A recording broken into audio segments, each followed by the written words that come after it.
हरिओम. माझं नाव अश्विनी राजन कांबळी, वागळे स्टेट उपासना केंद्र, ठाणे पश्चिम.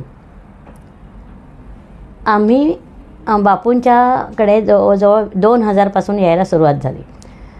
त्यात छोटे मोठे अनुभव अनेक आले. मुलुंडमध्ये अधिवेशन होतं, 3 दिवस कार्यक्रम चालतो बापूंचा तो. तर अधिवेशन होतं आणि त्या अधिवेशनाला आम्हाला जायचं होतं. कार्यकारिणी सदस्य, प्रमुख कार्यवाह आणि इतर एकाद दुसरे असे त्यावेळेला घेऊन जायचे सगळ्यांना. तर मी पण कार्यकारिणी सदस्यामध्ये असल्यामुळे मलाही जाणं क्रमप्राप्त होतं. पण माझी अशी परिस्थिती झाली होती की दिवाळीची सुट्टी संपून त्याच दिवशी शाळा सुरू होत होती. मी बृहन्मुंबई महानगरपालिकेत प्रशिक्षिका म्हणून कार्यरत होते त्यावेळेला. त्यामुळे रजा घेणं शक्य नव्हतं आणि हा कार्यक्रम सोडणं म्हणजे अतिशय काय म्हणतात ते नशिबात आलेलं गंगा सोडून दुसरीकडे जाणं असं झालेलं होतं. तर मला काय करायचं सुचत नव्हतं. तरी म्हटलं आपली शाळा 12ला मला सईला जायला पाहिजे, तोपर्यंत मी इकडे येऊ शकते म्हणून यांच्या सगळ्यांच्या बरोबर मी गेले. आणि मी सारखं माझं मन चंचल, काय करू आता काय करू. ते नाश्ता पाणी वगैरे होईपर्यंत 8-9 झाले. मग मॅडमने टपलं की मी आता मला शाळेत आज जायलाच पाहिजे, मला नाही राहून चालणार. तर त्या सगळ्या म्हणाल्या का कसली शाळा घेऊन बसलीस, एवढं चांगला कार्यक्रम सोडून काय आतेस. म्हटलं होय सगळं खरं आहे, पण आज शाळेचा पहिला दिवस असल्यामुळे मोठ्या सुट्टीच्या नंतरचा आम्हाला सही ही झालीच पाहिजे. मला दोन्ही सांभाळणं अतिशय गरजेचं होतं.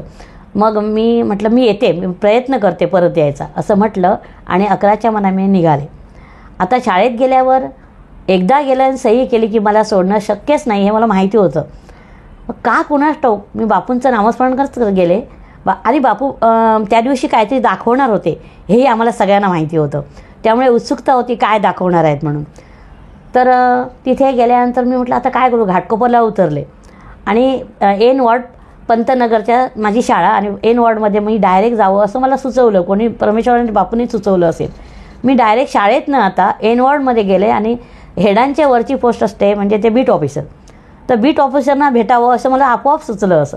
आणि मी एन वॉर्डमध्ये गेले तर आमचे बीट ऑफिसर तिथे नव्हते, पण आमच्याबरोबर काम केलेले सहशिक्षक ते क्रमाक्रमाने पदोन्नती मिळते, मुख्याध्यापक आणि त्यानंतर ते हे होतात बीट ऑफिसर होतात, तसे झालेले तिथे होते. त्यांनी मला बघितल्यावर म्हणाले या काय तुमचं काय काम आहे. म्हणजे बरं तुम्ही आता याने असे कंडिशन सांगणे म्हणजे आमच्या सद्गुरूंचा असा प्रोग्राम आहे, मला जायची खूप इच्छा आहे, पण आता मला कोण त्या मॅडम काय आता हेड मॅडम काय पाठवणार नाही, आज पहिला दिवस शाळेचा. त्याने असं पटकन म्हणाले तू जा शाळेत जा, सही कर आणि निघ, मी बघतो काय होतं ते. सांगू मला काय कोण आनंद झाला. आता बीट ऑफिसरना हेड काय उलटं बोलू शकत नाही म्हणून मला खूप पर्वणी वाटली ती. मी तशीच शाळेत आले, सही केली आणि त्यांना सांगितलं की मला असं जायचं आहे आणि मी परमिशन घेतली आहे बीट ऑफिसरांची असं बोलले. मग त्या काय नाही बोलल्या, गप्पच राहिल्या. मी ताबडतोब पुन्हा ट्रेन पकडली आणि आले. मला एवढा आनंद झाला की आज बापू बोलले होते आज मी अशी तुम्हाला एक गोष्ट दाखवणार आहे, खूप महत्त्वाची आहे, खूप चांगली गोष्ट आहे. तर सर्वांना उत्सुकता होते काय दाखवणार बापू, काय दाखवणार. आणि संमेलन म्हणजे मेजवानी, त्याच आमच्या मुलुंडमध्ये पूर्वेला, म्हणजे आम्हाला केवढा आनंद. आणि मग त्यावेळेला सगळं कार्यक्रम झाला. बापूंनी त्रिविक्रम प्रथम सगळ्यांना दर्शनासाठी दिला. काय सांगा त्रिविक्रम म्हणजे काय तुम्हाला कोणाला सांगायलाच नको त्याचा काय आनंद आणि काय आहे तो. तर त्या आनंदात एवढा सगळा दिवस मस्त मजेत गेला. आणि हे केवळ बापूने साथ दिली म्हणूनच तो कार्यक्रम मला उपभोगता आला, त्याचा आनंद लुटता आला. आणि म्हणून त्याच्यासाठी मी अजूनही ज्या वेळेला तो प्रसंग मला आठवतो मी इतकी खुश आताच झालं असं खुश होते. आणि यासाठी बापूला द्यावे धन्यवाद तेवढे थोडेच आहेत. हरिओम. श्रीराम अंबज्ञ.